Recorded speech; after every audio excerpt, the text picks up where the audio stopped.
At Rocket, we believe everyone deserves their shot at the American dream.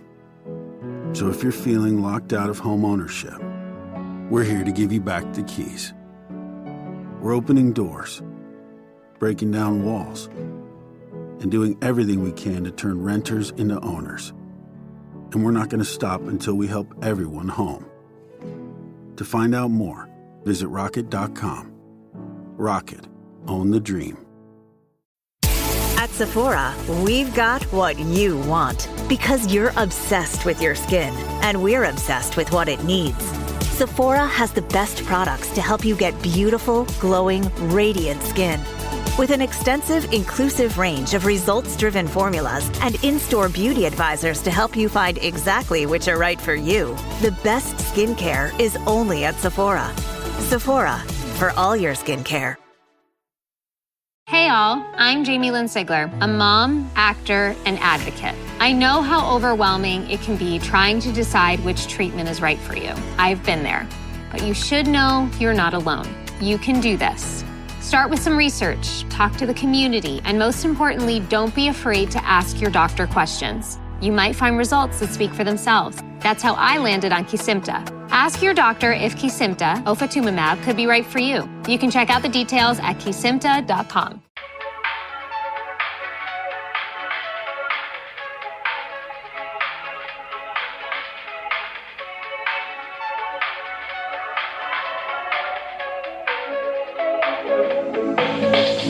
Hi. Welcome. Hello. Hello and welcome to another episode of But Am I Wrong?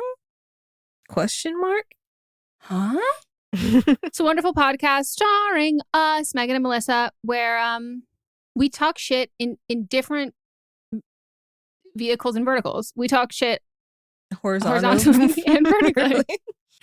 So we have different segments on the show. We will explain each one of them before we get into it. But what you need to know is that we want you to participate, not just by sending us nominations of things you want us to talk about or writing in with your own things that you would like our input on, but we also want you to vote on who you think was wrong in each part of this episode. So we have that over on our Instagram stories. We post votes, and they're also on a highlight there, and vote on who you think was wrong. And then you can reply to the stories, use those thumbs or the voice to text feature if you're like me. Just if you spell my name wrong, like I did that one time. Your own name. My own name. You know, just tell it was voice to text. I understand. I don't use voice to text, but I do have things read to me. Oh, yeah. I don't know that I could do the read. I think I wouldn't be able to pay attention. That works better for me than actual reading. So. Oh, wow. I think Kyle's like that too. For me, I'm good with like, I can listen to what I'm reading, but I want to follow along too. Yeah. I need both. I'm someone who rewinds a podcast or a video that I'm watching like 100 times. Yeah. When I say like I'm listening, I have to read along too. Oh, okay. That's why audiobooks is great for being an audiobook director is great for me. Because I get both of them. Yeah. You're like, I'm really immersed in this story because I'm following along to make sure you're getting all of the words and all the lines. And I'm listening to you say it. Yeah, I am. I do have my Monopoly Go going right now because it's where the real estate's on sale if you need to buy some things too. Okay. And if anyone remembers when we were addicted to Monopoly Go and then Melisa got off it, Melisa is back on. I sort of like took a back seat and now I'm just like, I'm not rolling that much, but I hop back in every once in a while. Yeah, I'm rolling a lot. So first up, our first segment, But Am I Wrong? And this is where we pitch either a hot take, something that has happened in our lives, or a rant to the other, as well as the audience. And we want to know if we're in the wrong about. Now, mine is a rant. Okay. Because this is something that has plagued me. Okay. What the fuck? Go ahead. No, I'm just take your time. I'm gonna get way too heated on something that is like truly not that deep. But really what this is to me is like, I've never seen Inception, but I feel like that's what it's like. This is the most confusing thing to me. Why the fuck do we make nail polish remover without acetone? Because it cannot do anything. I didn't know it existed. And I accidentally must have bought nail polish remover without acetone. Melissa, I am soaking off on my toe 25 minutes. Not an ounce is coming off. They're not even, the pad's like slightly tinging a little bit pink. It's a dark red color. Just a little, nothing is coming off whatsoever. And And I'm like, well, this is crazy. First of all, why do you even make this? It doesn't do anything. And that's the only thing it's supposed to do is take your nail polish off. And it can't do that thing. And then tell me why I can't find fucking 100% acetone or even 90% nail polish remover with acetone anywhere. Where did you go? Well, CVS? I think we looked at CVS and Walgreens, and then Mott's was also at Sprouts and Ralph's, and he looked at, not Sprouts, Ralph's, and he looked there too, and couldn't find. Turns out apparently there's an acetone shortage. Oh, do you need some? Yeah. Okay. I have 2 bottles, but like they're not full. They're just 2 half bottles, but you can just take one of them with you. Bring it back. But I think, because it's a shortage. You got to get it back. Like, why do we create products with a singular goal in mind, scientifically knowing that the thing that takes off the nail polish is the goddamn fucking acetone? Let's remove that and then sell this as something that's like selling me water, and it's just, there's no water in here. It's just air, or it's like oil. And I go, it's not the same thing. So is this like when you go to those nail salons? Well, I've never gone because I think it's a scam where they're saying they're green salons and they use all natural products. And I'm like, that nail polish is going to be off my finger by the time I walk out of the salon. And what are you using to take the polish off? They're using acetone. They're just saying acetone is a natural thing because it's a chemical. And it is a natural thing. It is. But like, I think it should be illegal to sell nail polish remover knowing that it quite literally cannot take off your nail polish. And I looked it up and I was like, because I was like, am I using this wrong? Do I need to like soak my fingers in water for, like, is there like a hack? And it was like, just soak the pad in the non-acetone nail polish remover and hold it onto your finger for about 30 seconds and the nail polish should wipe off. No. Did you have a top coat on? No, the top coat is not on. Because I didn't know, like if you have gel and you got to maybe file it down a little bit and then do it. No. Okay. Nothing. And it's like, how can we legally sell a product, advertise as a purpose, knowing that like you've removed the only ingredient that actually does that? And my fingers look like, my toes look like the end, just a little bit more moisturized because I'm pretty sure it's just oil and water. Interesting. It's salad dressing. And why is it pink? It does nothing. It makes me so irate. And then the fact that Mott's was like, I asked him to pick up some acetone on the way home because I didn't think it'd be a big fucking deal at all. And he's like, I can't find it anywhere. And I started looking online and like CVS was like, in-store only. You could not order online. In-store only one brand, not available at any location in like a 50-mile radius. Did the same thing at Walgreens. And I'm like, what the fuck? And the bottles are like $12, $13. I would have gone in because I just went to CVS right before you came over here and I would have looked to see. Have you tried it? There's a Sally's. That's where I think I'm going to have to go. There's one right on the corner. I even looked on Reddit and people were like, who like work in the professional beauty space being like, is anyone having a really fucking hard time finding acetone? Then I saw people suggesting, which I will not be doing, and I don't think anyone else should be doing this. They go, oh, I just go to the hardware store and get paint thinner. Well. So this is me versus acetone. Yeah. Yeah, I think you're going to have to go to a beauty supply store. Me fucking too. But there's like 3 of them on your way to the... Yeah, maybe I'll do that on the way home. That's my rant. All right. Mine's way more serious. Are you trying to downplay the I'm just letting you know. Of mine? I need to give a content warning for mine. You didn't. Yeah. Sexual assault and rape. Yeah. Mine was just nail polish. Yeah. Yeah. So I don't know if y'all have been following this situation with Shannon Sharp. I will be no longer talking about him after this because I didn't like him before. I've talked about him before in passing on the show. Mm-hmm. Don't like him, never have liked him, don't understand what the appeal was. I don't like that people were calling him Unk. Like, I hated all of it. Please stop. And I'm sure people will stop after this, except for weirdo men. No, then they're going to love him even more. Exactly. Even people who didn't like him. I saw people defending this in comments, and they were all dumb men or dumb men that don't have profiles, and it's just user X1125987631. Mm-hmm.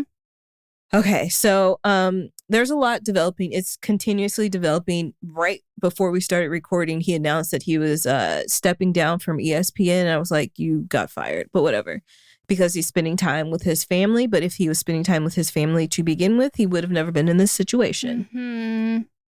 So the news broke that there is a civil lawsuit for $50 million alleging rape, which already is like pretty jarring. And Shannon Sharpe said that it was a shakedown. And my thing is, I don't care if you call, I mean, I do care if you call sexual assault a shakedown and you claim, but then you go and claim that this was consensual sex. But if you are having sex with someone that's young enough to be your daughter, it's still assault, no matter if it's consensual or not. That's my hot take. Oh, yeah. I agree wholeheartedly. So this woman, and I use that loosely because legally she is a woman, but when this happened in 2023, she was 19 years old, so a child, when she first met him, and he was 56 years old. They were at a gym in LA. And then they had a quote unquote rocky consensual relationship of nearly 2 years in which he frequently was aggressive and assaulted her. Then she got a lawyer, Tony Busby, and they released audio tape. And in this clip, it's very disturbing. I didn't listen to it, but I did read some of the transcription. And in it, she is saying that she does not want to be choked. And he says, talking about choking her in public, even referencing their race, even saying, what if like this big black man was choking this little white woman? And then like even when there was like consensual text messaging that's very clearly consensual, again, I don't think it's consensual. There's a lot of race talking within this that is absolutely disgusting, and any person that has any type of self-respect would have shut this down to like a long time ago. Like, this is absolutely disgusting. Now Shannon Sharpe and his team are trying to provide context, and they're saying that this is just common in how they talk to each other, and that if you listen to longer clips, then you would see that it was all in consensual sexual context. But just fucking weird. It's all weird. Why I don't understand why anybody would want to be in this situation at all. Mm-mm. And the lawyer saying that Sharpe made a mistake by trying to push back, and that releasing the audio reveals the nature of their interactions leading up to the alleged assault. And when I first was doing research for this, which was last night, he was still part of First Take. And as I mentioned just a few minutes ago, he has stepped down from his job at ESPN. I also hope his podcast gets shut down, as well as he just won a Webby Award. Take it away. Like 2 days ago, he won it. Take it away. Yeah. And then Stephen A. Smith addressed this because they work together, and he's actually the person that at ESPN, he's actually the person that recommended him for the job. This is the same one on that man, right? Yeah, that's on General Hospital too. Yeah. By the way, a clip of him on General Hospital ends up on my For You page. I hated every moment of it. He's so bad. No, I was like, where is he? I was like, I couldn't believe that it was scripted, because I was like, this man, it's like he was walking out for a nighttime talk, like a talk show. He's trying to be like so cool too, because he's like Brick, and he's supposed to be like this ladies' man, and they created the character for him because he said he wanted to be on General Hospital. So he just pops up every like month for a couple days. So that man needs the way I need him to stand up straight, expeditiously, roll your shoulders back. Like, he walks in neck hump first. Yeah. So Stephen A. Smith said that they were taking matters seriously and looking into it, but he at that time seemed uncertain about if Sharpe would be stepping down, but he has now. And so Sharpe has offered a $10 million settlement, which the woman rejected, which is why we're here now talking about this and why it's been made public. And I just think that I have kind of two hot takes in this. I think we also should just be looking at what age of consent is, because I want to take us back to 1937. Oh, if you insist. Yeah. A 22-year-old man married a 9-year-old girl. And in response to this marriage, and I just want to say they also stayed married until he died in 1997. So in response to this marriage, the state of Tennessee, where they set the minimum age of marriage to 16. And then other jurisdictions like Minnesota and Rhode Island and Washington, D.C. also introduced similar laws. And ironically, when that nasty man that was 22, when his 17-year-old daughter eloped in 1960 with a 20-year-old man, he was strongly opposed to it. Someone that is close to her age. And also her mom was opposed to it too, which of course she was, because she was a child that was taken away from her family and forced to marry this man.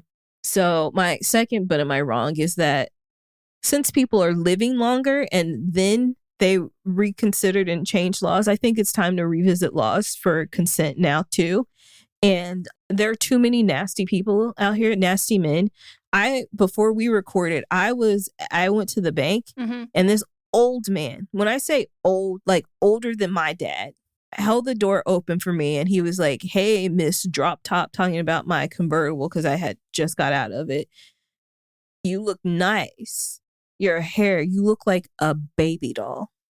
911? Disturbing. Well, the police were already outside. So. You said you missed one, motherfuckers. You missed a missed sicko. one. Yeah. And then he just kept like holding the door and leering at me. And I was like, please stop. Drop dead. Yeah. Quicker. Yes. So let's revisit these laws. We need to go, like, if you are from the ages of 15 and 18, you shouldn't be dating anybody no more than 2 years older or younger than you. And then 19 to 23, no more than 3 years. And then after your frontal lobe has developed, you can make more decisions, but I'd still say 10 years. And then like by the time you're like 35, make whatever decision you want. Yeah. But we need to revisit these laws, because just because you are legally 18 does not make you, yes, by law, an adult, but ethically, no. Can't rent a fucking car. You can't drink. You can't even go out on a date with this girl. No, Chuck E. Cheese. You pervert. Right. I saw Jamila did a TikTok being like, raise the age of consent to 21. You don't even have to enforce it, but let's see who gets mad. Yeah. Like that's really and then fucking lock them up. Yeah. Oh, pervert. Throw them all away. It's just like to have this hang up on being like, well, they were legal. I'm like, no. And it's just so crazy that there's not an epidemic of women in their 40s and 50s marrying from because it literally used to be like you would marry off child brides. Mm-hmm. You weren't marrying off child grooms. Nope. Like we've just like made it like slightly less bad, but like it's still bad. Mm-hmm. And there's still a reason why it's targeting women. Yep. So lock them all up and let's revisit these laws, because it's nasty. There's a lot of nasty men out here. It's just so fucking gross. All right. That's fine. You're not wrong. All right. We're going to take a break. Woo!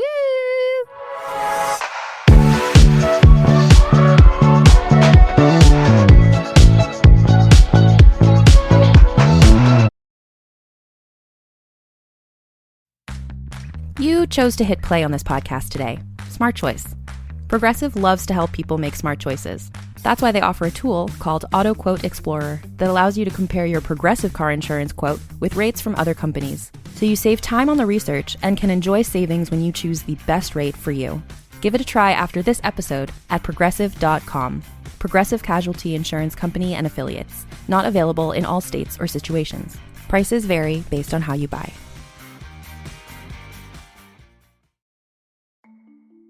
There are many ways to entice a potential new customer with flashy branding and calculated marketing strategies. But at the end of the day, the success of a business comes down to the ability to close the sale. And for businesses like Thrive Cosmetics, Allbirds, or Skims, it's what goes on behind the scenes, making selling, and for shoppers, buying, simple, that makes the difference. For them and for millions of businesses, that difference is made with Shopify. Businesses that want to grow, grow with Shopify. Because if your goal is growth, your commerce platform better be ready to sell wherever your customers are scrolling or strolling. And Shopify will make sure you're ready. On the web, in your store, in their feed, and everywhere in between. Nobody does selling better than Shopify. And with Shop Pay, they boost conversions up to 50%, meaning way less carts going abandoned and way more sales going. It's no wonder Shopify is home of the #1 checkout on the planet. Upgrade your business and get the same checkout Allbirds uses. Sign up for your $1 per month trial period at shopify.com/realm, all lowercase. Go to shopify.com/realm to upgrade your selling today. That's shopify.com/realm.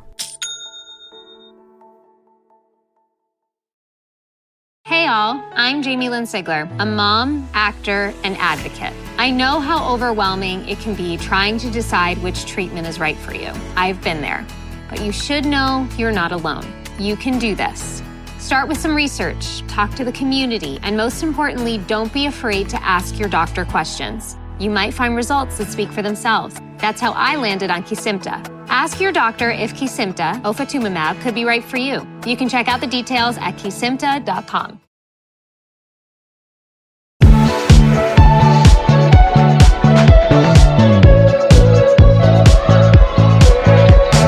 We are back from our break, and it's time to get into the next one. This is our segment called But Are You Wrong? And this is where you write into butamiwrongpod@gmail.com with the situation that you have found yourself in that you would like to know if you're in the wrong about. So it could be a decision that you've made, a decision you're planning on making, and any of those things, past, present, future.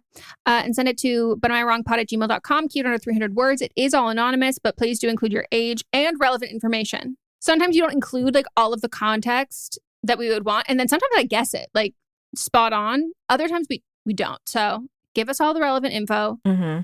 Create some fake pseudonyms, create some pseudonyms, not fake pseudonyms. Yeah. Some fake names.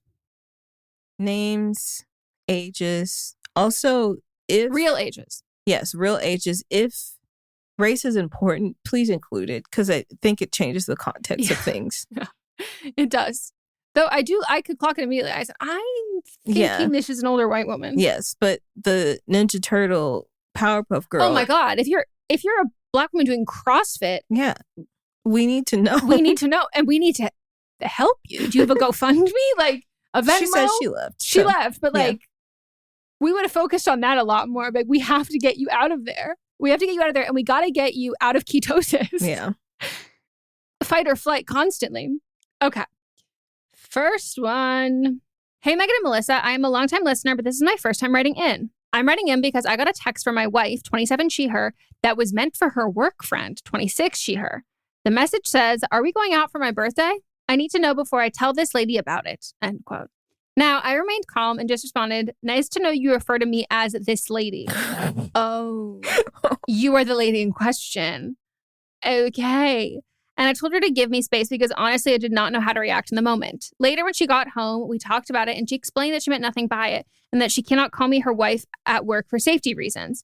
For context, she works at a high security prison. Okay, that's fair. Yeah. I told her that doesn't matter to me. This message was sent out of work and it was disrespectful. She's apologized multiple times, but I just don't know how to accept her apology. Am I wrong for being upset? For more context, we've been together for 8 years and been married for 5. I'm a Sagittarius November and she's a Taurus May. Thank you. Love the podcast. Ooh, why couldn't she call you my friend? I just think this lady is what just about the lady? It's just my so dismissive. I think to me, my issue is this lady. This lady seems like you're just some rando that she hates. Well, I'd be fine if she called you my lady, my friend, my leash, my roommate. See, to me, we're getting a little more. We're taking some farther steps away, but like, or even of like calling her like the lady, like I gotta let the lady know. Yeah, my old lady. I gotta let the wife know. I gotta let the girl know. I think the problem is you can't say my or so this is like deeply, offensive. Yeah, this is deeply disrespectful. No love with that. I'm not feeling any type of connection, any type of just friend would have been better than this lady. Or what about you just calling you by your name and not relating your relationship? Yeah. Who's this work friend? Mm-hmm. Yeah, I don't think you're wrong. there's just other things that could have been said. And if they're close enough to be a work friend, they don't know that y'all are like close enough to be a work friend and you're going out for a birthday. They don't know you're married. Like it could have, they don't know that like you could have just like, again, used the name and it could have been fine. Wait, that's a great, yeah. It does this work friend. I assume that the work friend knows that you're married to your wife. Right. And if not, then why are you friends? Yeah. And then you're not friends. And why are you doing something for your birthday? And also, why are you even in being brought up in a topic of conversation at all? Are we going out for my birthday? So this other person is planning your birthday because you're asking this because are we going out for my birthday? I need to tell this lady about it. So like this other person is planning your birthday. Yeah, and are you writer? Are you invited? Like, or is it like I need to tell the old ball and chain that I'm going to be busy. Out. Yep. Yeah, I would read more into this message. Yeah, and I would actually read all of their text messages. Yeah. And yeah, I have some questions. And even if it's like not that, some people will also just hide the fact that they're getting attention from somewhere, even if they're not acting on it like physically or romantically. Mm-hmm. But even if it's not like the person is not intending for it to be like romantic or whatever, people who are on the receiving end of it, they feel like if they hide it, there is something to hide and like they can read more into it. So like, to me, this is not necessarily an issue. This could be an issue with her work friend, but this to me is an issue that with her referring to you as that. Yeah. Yeah. All right. Next one. Yeah, I'd be so annoyed. I do think in general, we need to start calling people my lady, my liege, my lord. I'm good. I don't want to be called that. And you don't want to know why? There's no royal system in space? No. It was because there was this weird man when I was in college. Oh, there's always a weird man. That dressed up in very old-timey clothes. Oh, he probably went to my high school. And he was, I mean, if he did, he was at least 20 years older than you. And he made me weird CDs. I never talked to this man. Oh, okay. But it would be like artists that were doing duets that were like a black woman and a white man type duet things. He's trying to get into your psyche. Yeah. He was trying to manifest. And he would say like for Milady on the CDs that he had burned. That is fair that you don't like that term. I do not ever want to be referred to as that. That's fair. So just refer to it as me. Dear Melissa and Milady. Oh, that's... Men are fucking weird. They're weird. They're so and even that weird. Man was like 15 years older than me. I do think, I think if you're going to be a super senior, which I'm okay with. I'm okay. Even if you're not a super senior, you just started school later. I'm very okay with that. You cannot socialize with the 18-year-olds. No. Granted, I will say the only super senior I knew who was I think he was a 7th-year senior my freshman year or an 8th-year senior my freshman year. By the way, by the time that I left, he was still there. Mm-hmm. He was incredibly kind and like kept an eye out. Like he was very much Big Brother is watching. Like he did not. He was just on top of it. Like he was just what we got like roofied at this part. And he was like freaking the fuck out. He was making sure everyone got home safe.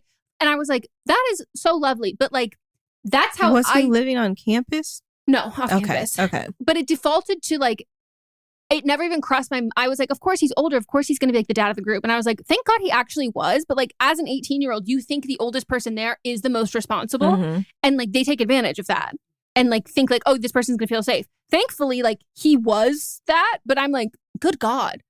I didn't realize until I was older that I was like, oh, he's a massive anomaly in all of that. Anyways.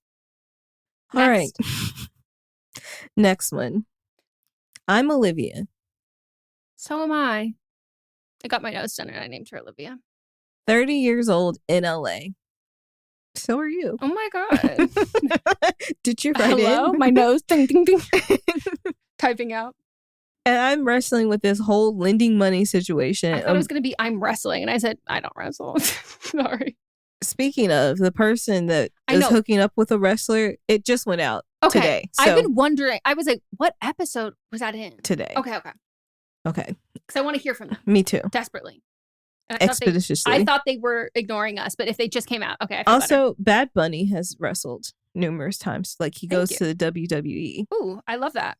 As himself and does guest performances. So I stumbled across it on TikTok and then I got onto Moises because they like wrestling and love Bad Bunny. And I was like, why have you never sent this to me? Yeah, that's actually, remember when Moises told me about Maluma and I looked up and he was like, something about something Maluma said, or was it just, someone looked like Maluma. And I was like, I don't know how, what does Maluma look like? Yeah. And they look up Maluma. And I was like, I take back any advice I gave you that told you to like be chill or be sane. If someone you're into, or you're in the vicinity of anybody who looks like Maluma, you got to get on it. Yeah. I do like their current partner though. Me too. All right. So Olivia is wrestling with this whole lending money situation and wondering if they're being unreasonable. I've helped my parents out before, which always felt right because of everything they've done for me. I also have a friend who owes me $800. They know they do, but haven't been able to pay it back yet. My 35-year-old cousin moved here without a steady job and is asking for $750 for rent. I actually have the money, but with the $800 still outstanding, I'm feeling really conflicted and wondering if I'd be wrong to say no, especially since their income right now is just from odd jobs. So am I being a bad person if I don't lend her money? You actually don't have any money. Before I get to that part, they moved here without a steady job. $750 is not enough for rent. Well, it depends if they have like few roommates. To me, $750 is not rent. That is like you found a sublet for a month. Like that's not like a and that might be the case. Thing. My question is, since they moved here without a steady job, was an emergency situation where they needed to get away from someone. Yeah. And maybe they have like part of their rent. Let's say they have $1,000 and need like $750 to finish it off. So like if it's an emergency situation where they needed to like get out of the situation they were in, then, you know, if you have the money and you're not going to miss the money and you're able to lend it to them. But if they just on a whim moved here without a plan, then they can go back to where they were before. Yeah. So I don't think you would be wrong to say no. And also you can, maybe this friend that owes you $800, if they aren't already on a payment plan, put them on a payment plan. So then they're maybe giving you like $100 a week or something if they can afford that. Instead of like, because some people like get overwhelmed and like I have to pay them back this lump sum. Yeah. And then their car gets something they just don't have $800 at one time. Yes. Yeah. And shit comes up. So that's, yeah, I think that's a good And same plan. with if your cousin is in a situation where, you know, they can't immediately give you the $750, but they'll have it eventually and they can give you a little bit at a time. Again, if it's not going to hurt your own pocket, like you have the money to give, then if you can be a bank, because that's more reliable than an actual bank. Yeah. I also think that like, if this is something where you're like, okay, maybe it's not an emergency, but like they did, it wasn't like a dangerous situation, but like they really did need to get out. And like, you know, maybe I encourage them to like, they should definitely move to LA and like they're in an industry where like in between jobs or whatever. You can also be like, I can't give you $750. I can give you $300. Mm-hmm. Like you don't have to, especially when people are asking to like borrow money, knowing that we've always said we're in the camp of like, if you are loaning out money, it needs to be money that you don't need back. Yeah. Everyone should pay you back, but like you should never put yourself in a position where it's like, well, now I can't make rent. I can't make ends meet. I can't do X, Y, and Z because I've loaned you out this money. Like you can't count on getting it back. You should get it back. Everyone should always pay you back, but you can't count on that. It should be able to be like, okay, well, it is what it is. Mm-hmm. But when people are asking you for money, it's not just like a jump how high. You are the one with the pocket string. You are the purse strings. You're the one with the pockets. You get to say, hey, I can't give you this, but I can give you this. Mm-hmm. And it's like, whether that's like a matter of like, well, technically, sure, I could afford $750, but like, that doesn't mean you have to, or doesn't mean that you want to, especially if you're like, this person, they definitely have a habit of this or whatever. And like, if you're like, I don't think I'm gonna get paid back, and I'd rather like not get paid back $300 than like $750, you get to have that like aspect there. And I also think like, if it's not that it was like a dangerous situation, but like, you know, like shit just gets hard. It can just be like the industry that they're in was hard, or like they just had a bad roommate situation, like whatever it is.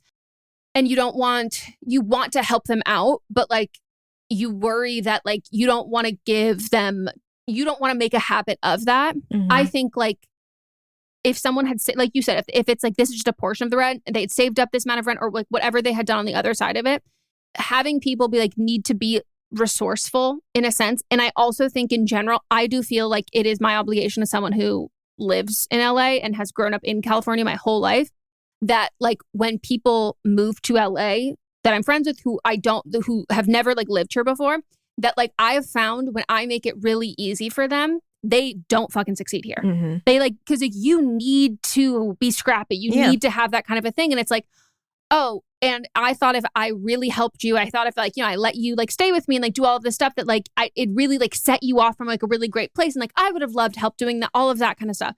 And turns out like, there is no motivation when you're kind of you've been given an opportunity, a version of this city that's like not really how it is. Yeah. So I think like it's great to help people out when you can't afford to help people out. But if you want to maintain like long lasting relationships, you need to feel like you have a bit of agency and control in like what you're comfortable giving, and that it's being used like, yeah. Because I also think when you give someone money, sometimes they don't use the money for the thing that they say they're using the money for. And then like you also can't really, I also don't think you can be annoyed, but you can't really be mad because like you gave them the money. Yeah. If you need the money and I'm able to give the money, then I'll give the money. I don't care what it's for. Yeah. And I agree with that. I think that if you start to build resentment in this way, I think you owe it to yourself and to them to like set a firm boundary. Mm-hmm. Because a lot of the time people will asked to borrow money, not think that like that's that's going to ruin your friendship. Right. And like if they knew that like this is actually like a really hard line or boundary, they'd rather you say no than give the money and then have resentment build. Yeah. But you're not a bad person if you don't lend her the money. No. But I will always say lend the money before you let someone move in. Yeah. Like if it's like, well, I could just let her crash on my couch. No. Lend the money. No. Because once people crash, it's really hard to get them out. Yeah. And it's easier once you've loaned money one time, the next month, be like, sorry, I can't. Yeah. I loaned you. It's a little bit more of a one and done versus trying to get someone to move out. Mm-hmm. All right, we're going to take another break, and when we get back, we'll get into, but are they wrong?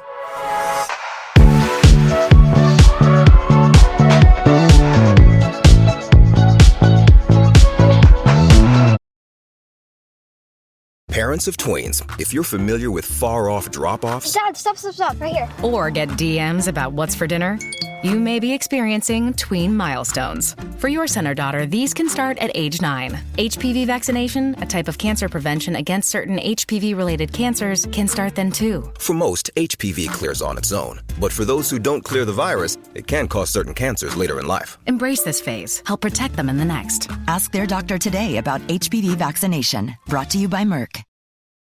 This episode is brought to you by LifeLock.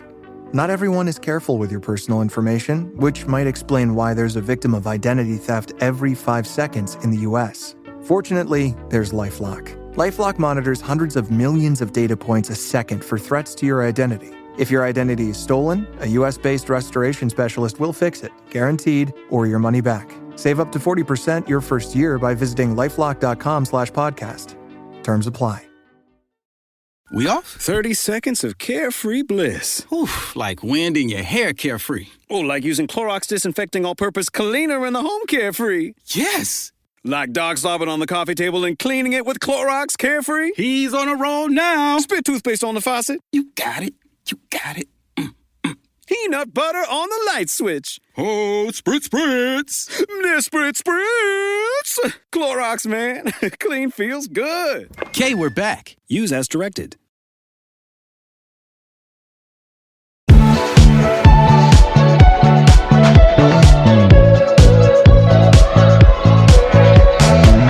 back. It's time for Better They Wrong. This is where we nominate a person, place, or thing in current events, pop culture, the zeitgeist, who we think deserves public tomato, tomato, tomato. And if I was on TikTok and I commented tomato, they would delete that and cause that for bullying and harassment. But not on this podcast. This podcast, we can openly bully people. Bully. And I would like to bully Mark Measures. He is a talent agent. It's a defunct talent agency at this point. So he's referred to as a talent agency chief. And he was arraigned after stealing $1.8 million from over 160 actors. Oh. I want you guys to understand that, like, that's a lot of work. Actors. That's a lot of, because, like, $1.8 million is a lot of money for actors to have made when they are not household names in that way. Mm-hmm. He is the owner and president of former talent agency KMR. And of course, he pleaded not guilty, which we'll get into the uniqueness of that. Because I go, are you aware of the definition of what saying not guilty means? He was arraigned in Manhattan criminal court on Tuesday. He is alleged to have stolen $1.8 million from over 160 actors based in New York and about $26,000 from 6 employees. And this only happened between June of 2021 and March of 2024. So we're doing this in the height of productions being shut down for the pandemic, as well as through the strike. So when people are already having to get side jobs, you are stealing the money that they have made. And when most of these actors also lost their health insurance. Yeah. Very cool, very cool, very cool. He was part of a 40-count indictment, which included 1 count of scheme to defraud to the first degree, 3 counts of grand larceny in the second degree, 28 counts of grand larceny in the third degree, 5 counts of grand larceny in the fourth degree, and 3 counts of petite larceny, which... Oh, baby larceny. Yeah, but it's like petite without an E on the end, like petite. And it really feels French. Mm-hmm. He pled not guilty, and he represented clients including Elizabeth Perkins, Marin Dungy on voice work, and talent agent for clients including the late Wink Martindale and Meredith Monroe. Mm-hmm. Those are not people I personally... You don't know who Elizabeth Perkins is? Probably if I looked up a picture. She was in a lot of 80s films. And then, did you watch Weeds? No. Okay. Well, she was the neighbor in Weeds. Oh, yeah. No, I've seen her and stuff. She's in a lot. Mm-hmm. Also, I think it's crazy they're calling her she's not just a voice actor. No. But maybe he's her voice act. He was her voice acting manager or agent. Yeah, he represented them for voice. Yeah. In court, the prosecutor said that he claimed that he raided the escrow account where the agency kept all of their clients' earnings. And he allegedly used that money to pay for personal as well as operating expenses for the agency, as well as paying off creditors, 4-season spa treatments, car payments, and at least $55,000 for Los Angeles crypto arena seats. Which means he probably paid for the flight to come here too. The way I need to know if he paid for season tickets or are we getting one-offs? Like, are you going to sports games or are you going to one-off events at the arena? So there's more than 160 there are 160 alleged victims in New York. The prosecutors stressed that there were more than 300 alleged victims nationwide. So he went even farther than that. And it started taking place in 2021. Some of these clients have not even paid at all over the course of years. And he's also been alleged to have stolen money set aside for the employee retirement accounts. Mm-hmm. So in the indictment in April, the DA's office said that when clients were asking him about the payments, he said that he made excuses blaming the bank or slow mail and promised to send out checks that either bounced or were flat out just never fucking sent. And he was in the courtroom, cuffs, everything, which, by the way, I love to see. I love to see a man in handcuffs. Like, that's where they should start. Earn your way out. And so he had to turn over his passport. And this one really killed me. The judge demanded that not only Measures turn over his passport, but also that he hire his own attorney because he was represented by just a friend and free attorney. Oh. There. Okay. So confident, despite the fact that, again, he told these clients, the bank law, all of these things. And SAG in 2024 had obviously made a statement being like, no actor should work with this agency, this specific rep, and that all the contracts between the agency and any members of part of SAG are terminated. And July 15th, he'll be back in court. And the DA had a great statement saying, as alleged, Mark Measures and KMR stole approximately $1.8 million from 160 hardworking actors, many of whom were balancing other jobs to stay afloat while pursuing their acting careers. These defendants also stole thousands of dollars from his employees by taking wages that were meant to be invested in their retirement accounts. Rather than pay the actors' employees, the defendants used their hard-earned money to fund his lavish lifestyle. And it is an ongoing investigation. And by chance, if you are also an alleged victim, they are looking for, because there's just more and more people popping up. You can contact their office. And 646, I can't read phone numbers, 646-712-0298. It is ongoing. And if there's anybody else, they're constantly finding more and more people. Hot take. Mm-hmm. I don't think agents and managers should get your check. I don't think so either. I think, and if you don't work in this industry, when you get paid, the money doesn't go to you. It goes to your manager, and then they take their cut and then write you a check for the rest. And that makes zero sense to me because they work for us. So therefore, I think it should be paid to our company directly, and then they can be part of our payroll or whatever you have set up with your payroll company, and then pay their 10% from that. Yeah, I was going to say, why it makes no sense. Why the person who only has 10% of claim on this check, why do you get it and then give me the 90? Right. That doesn't make any sense to me. And also, as someone with ADHD, I'm so fucking lucky that when I signed, or I guess you don't even technically sign with managers. Right. But when I started working with our manager, she is the greatest of all time. I love her to fucking death. But she very quickly was like, set me up with business managers who I no longer work with, but who were lovely, set me up with an attorney, all of this. And I remember maybe a year or so into working together, she sent me a message being like, hey, so we're figuring out something about whatever payment, but it should be, we got it should be in your account by end of tomorrow. And I was like, what are you talking about? Turns out my prior manager had kept $100,000, something fucking crazy. The thing. And I had no idea. And also I'm not good at tracking pay. I don't have that brain. I don't have that mind at all. And so then to have people who were like, oh, we figured out that you hadn't been paid out from X, Y, and Z, so we made sure to come get that. If I didn't know, I didn't. It happens all the time. People skim off the top. All the time. It makes the checks also, they claim they get lost all the time.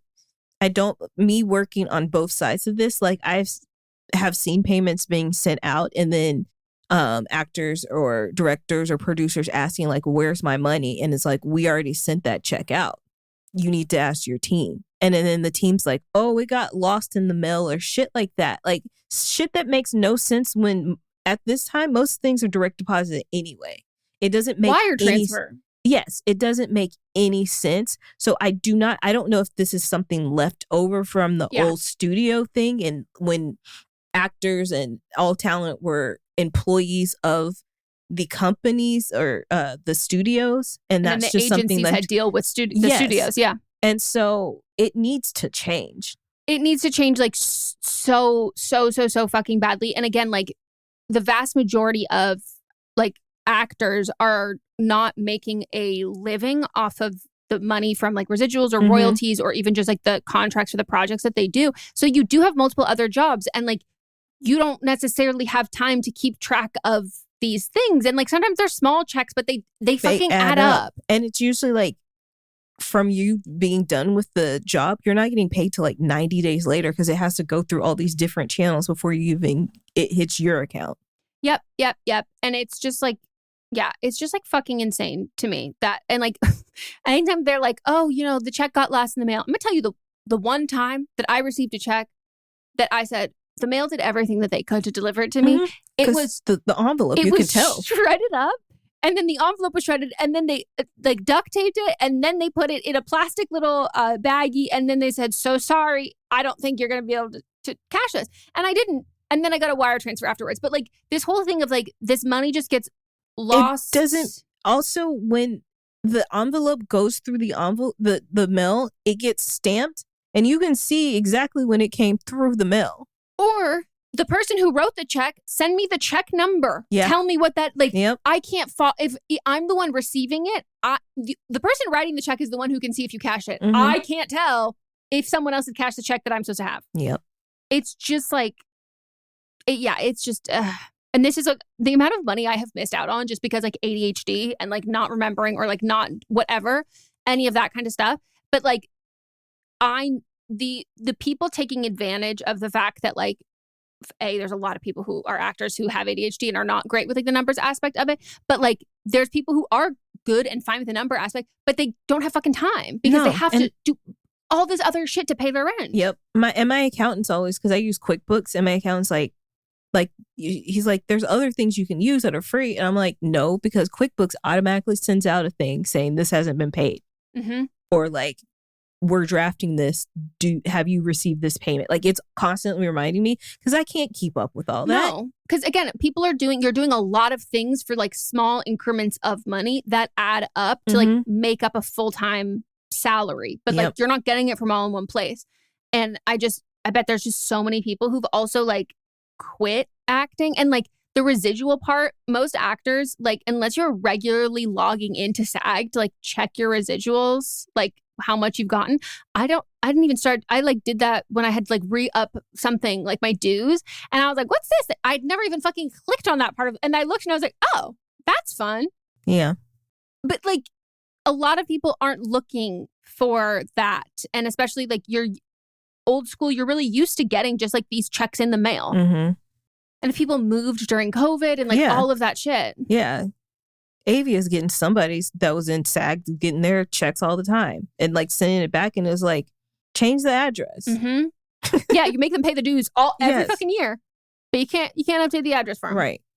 It's just, it makes me irate, specifically this time frame of taking advantage of the worst financially, emotionally, an incredibly hard time for like everybody, and like a time that like people are still wondering if we're ever going to come back from 2020 and the strikes in the industry. Yeah. All right. We're going to take another break.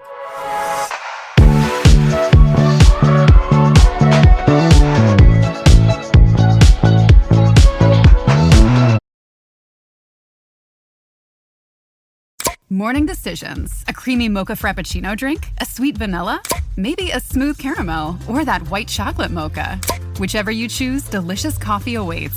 Start your day with bottled Starbucks Frappuccino drinks. Pick up a bottle near you wherever you buy your groceries. Hey guys, finding the perfect gift for the food lover in your life is easy. Thanks to Goldbelly. Goldbelly ships America's most iconic foods straight from world-famous restaurants right to your door. So if you want to treat someone to Joe's Stone Crab from Miami, Franklin Barbecue from Texas, or desserts from famous foodies like Ina Garten or Martha Stewart, Goldbelly has you covered with free shipping anywhere in the country. Just go to goldbelly.com and for a limited time, get 20% off your first order with promo code GIFT. That's promo code GIFT. Halliday presents, in the red corner, the undisputed, undefeated Weed Whacker Guy. Champion of hurling grass and pollen everywhere. And in the blue corner, the challenger, extra strength Halliday. Eye drops that work all day to prevent the release of histamines that cause itchy allergy eyes. And the winner by knockout is Halliday. Halliday, bring it on.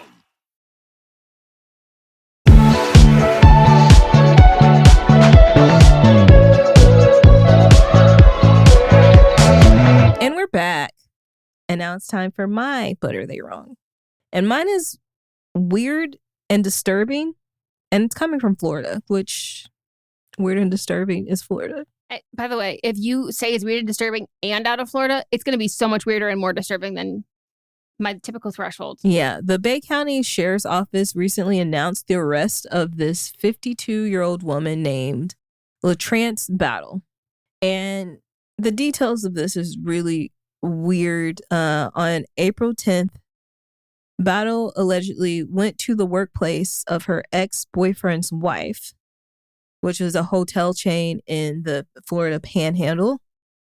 And when the employee, the wife in this scenario, asked if Battle needed a room, Battle allegedly stated that she was there to pick her up, the wife in the situation. And then that's when things took a really dark turn. The investigators say that Battle then unzipped her jacket to reveal a shirt that had the letters ICE on it, ICE. And to even further the deception, she reportedly presented a business card that appeared to indicate that she worked for the sheriff's office. Now, the victim in this case, who reportedly is in process of becoming a U.S. citizen or resident, understandably believed that Battle was a real ICE agent. And according to the deputy's report, the woman said that she willingly went with Battle to the car because, quote, she was scared and did not want to get in trouble. Battle then allegedly told her they were going to the sheriff's office. As they were driving, the victim says that Battle spoke into a handheld radio. So this woman was really in character. Wait, what kind of car? I mean, they drive they unmarked vehicles in LA all the time. But I guess Florida probably has similar laws because like you can drive any unmarked car here. Yeah. And so she really thought that she was legitimately with an immigration enforcer. And as the ride continued, the victim tried to call her husband and her lawyer. And that's when the situation escalated even more. The investigators say that Battle snatched the phone right out of her hand, telling her she could make a call once they arrived to the sheriff's office. See, this is all typical ICE behavior. Yes. And that's why it can get so confusing. And then the victim became very suspicious. And instead of them heading to the sheriff's office, Battle allegedly drove past it and began making comments about how the woman now has to suffer the consequences of her husband's actions.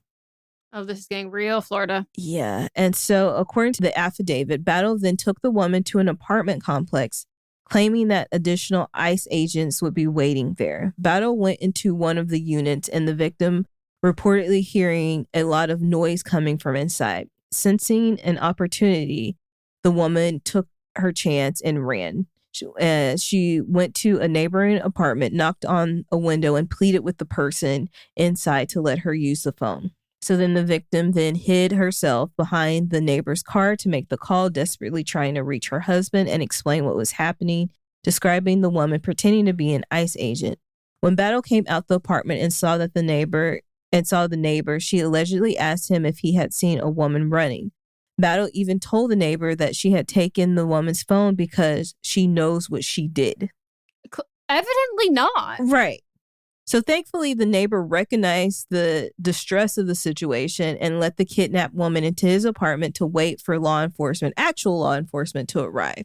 When the victim finally got through to her husband and described the fake ICE agent, his reaction was telling. Yeah.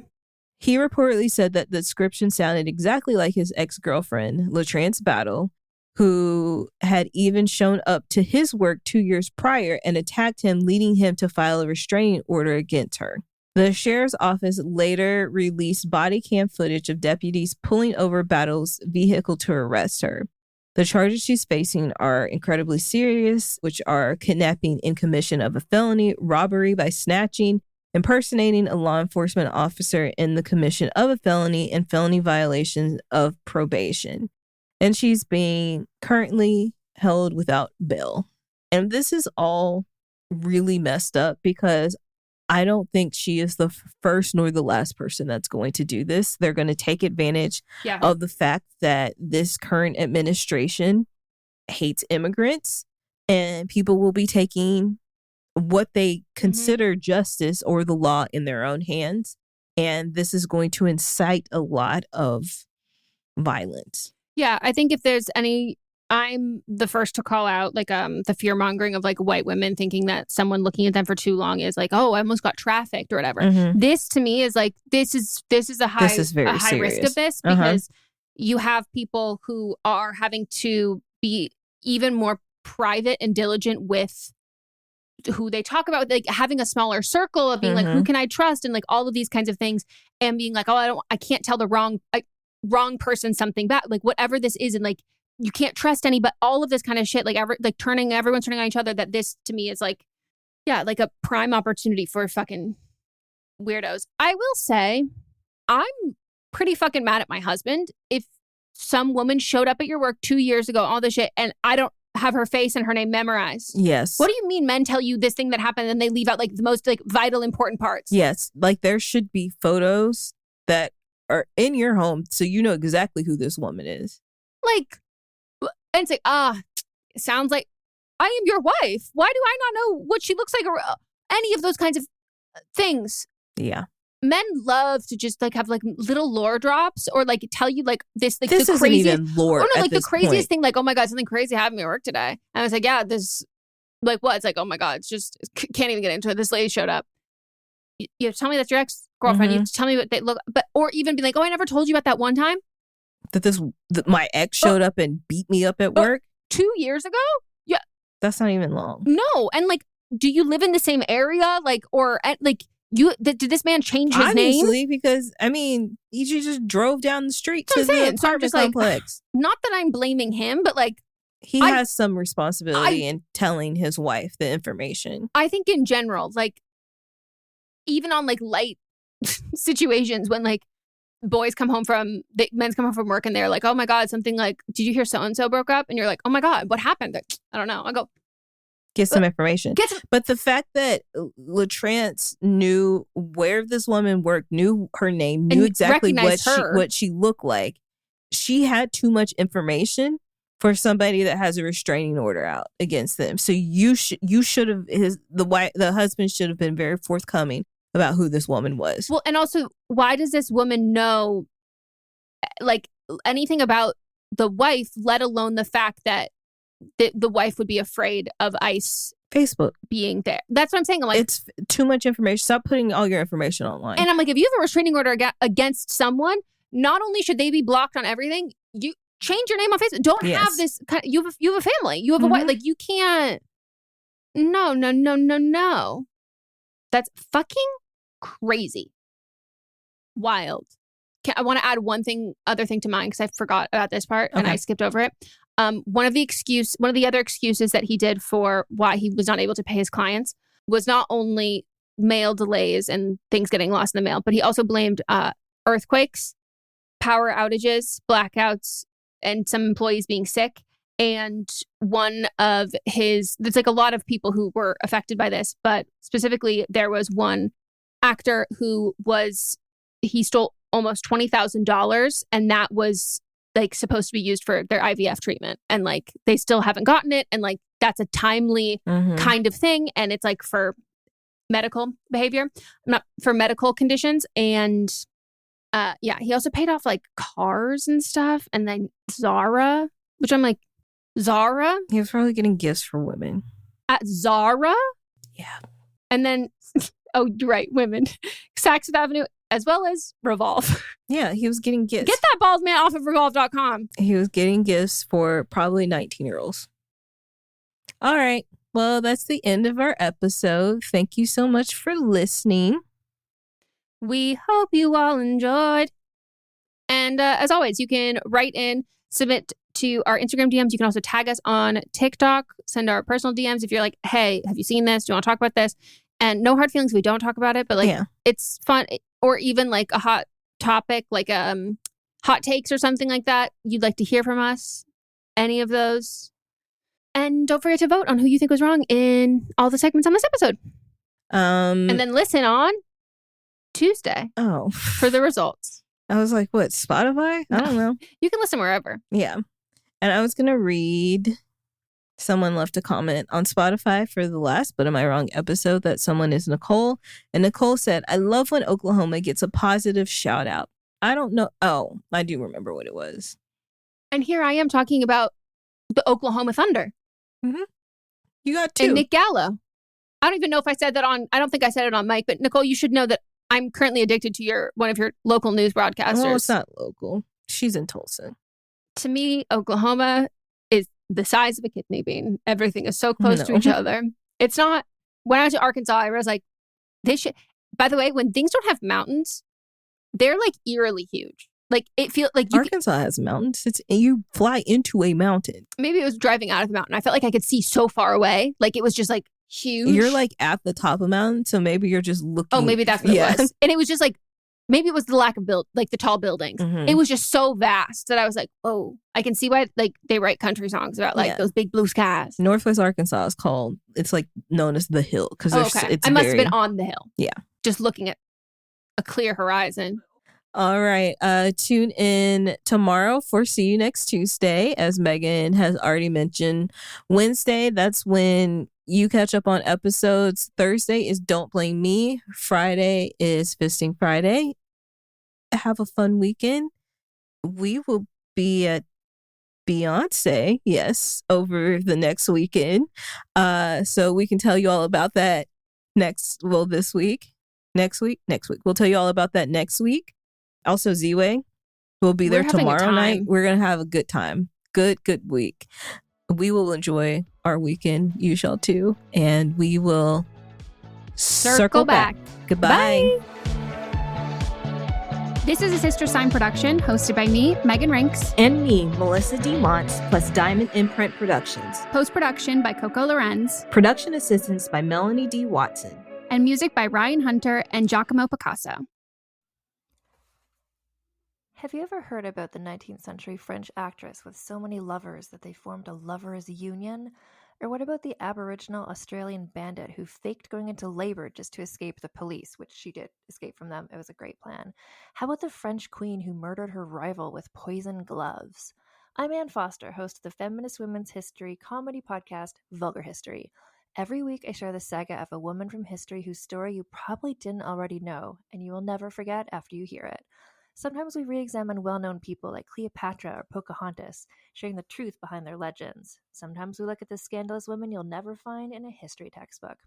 Listen to Vulgar History wherever you get podcasts.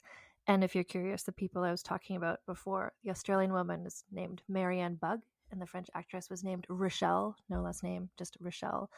And the queen who poisoned her rival is Catherine de Medici. I have episodes about all of them.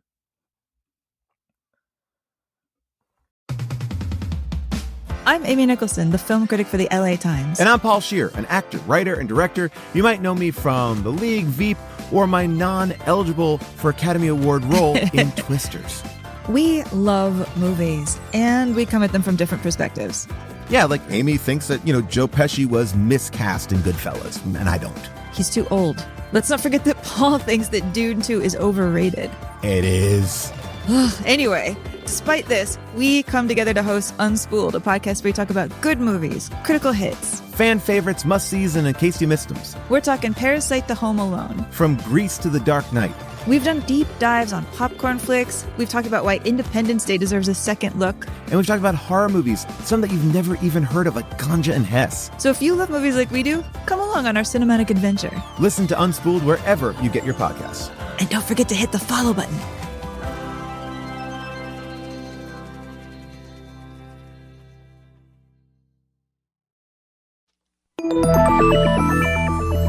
Can you actually change your personality if you want to?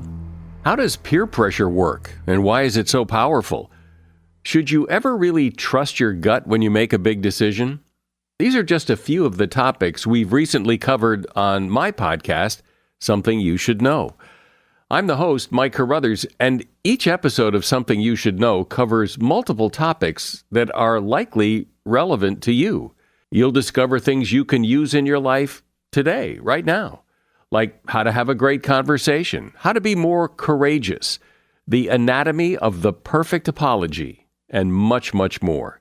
To date, there are over 1,000 episodes of Something You Should Know, and we've gotten over 4,000 mostly 5-star reviews.